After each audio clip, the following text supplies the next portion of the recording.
تو ہم جب قبرستان جائیں کسی کو مٹی دیں تو یہ تصور ذہن کے اندر ہو کہ یہ اسی زمین سے پیدا کیا گیا اور پھر اللہ عز و جل اسی زمین میں لوٹائے گا، اور پھر پروردگار جل جلالہ نے فرمایا وَمِنْهَا نُخْرِجُكُمْ تَارَةً أُخْرَى، پھر اسی زمین سے ہم تم کو دوبارہ اٹھائیں گے، نکالیں گے۔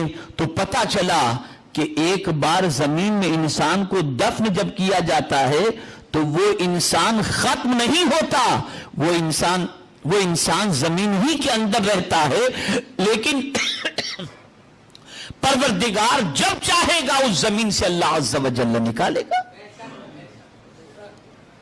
تو میرے پیارے آقا صلی اللہ تعالی علیہ وسلم کے پیارے دیوانوں، اللہ نے ہمیں زمین سے پیدا کیا، زمین میں لوٹائے گا، زمین کے اندر سے اٹھائے گا، تو ہمیں چاہیے کہ ہم زمین پر اکڑ کے نہ چلیں۔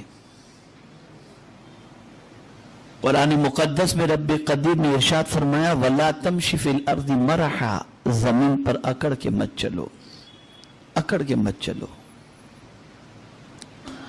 اور صحابہ میں حضرت عبداللہ ابن مسعود رضی اللہ تعالیٰ عنہ ایسے صحابی تھے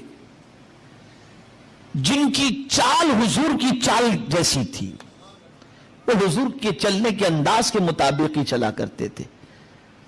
اور مدینے میں 7 فقیہ تھے، بڑے فقیہ، ان میں بھی پھر 2 تھے، ان 2 میں حضرت عبداللہ ابن مسعود کا مقام سب سے افضل و اعلیٰ ہے۔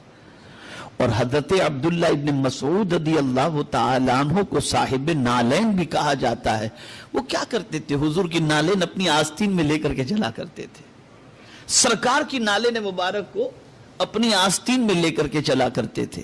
یہ حضرت عبداللہ ابن مسعود کی شان تھی، اور اتنے بڑے فقیہ تھے، اتنے بڑے فقیہ تھے کہ اللہ اکبر اللہ اکبر، کہ جب کوفہ والے آئے مدینہ منورہ اور فاروق اعظم سے عرض کیا کہ ہمیں عبداللہ ابن مسعود کو دے دو، تو فاروق اعظم رضی اللہ تعالیٰ عنہ فرماتے ہیں حالانکہ مجھے عبداللہ ابن مسعود کی ضرورت ہے، لیکن اس کے باوجود میں تمہاری ضرورت کو فوقیت دیتے ہوئے عبداللہ ابن مسعود کو تمہیں دے رہا ہوں۔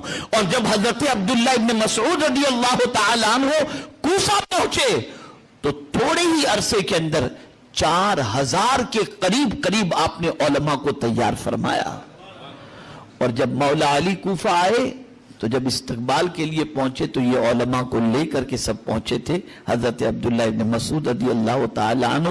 تو حضرت عبداللہ ابن مسعود رضی اللہ تعالیٰ عنہ کو علماء کے ساتھ جب حضرت مولا علی نے آتے دیکھا، اور جب حضرت عبداللہ ابن مسعود نے سب کا تعارف کرایا، تو جانتے ہیں مولا علی نے کیا فرمایا؟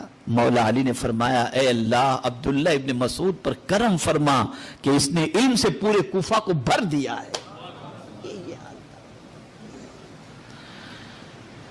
اور جو کچھ مقام ملا حضرت عبداللہ ابن مسعود رضی اللہ تعالیٰ عنہ کو، وہ خدمت رسول کی بنیاد پر۔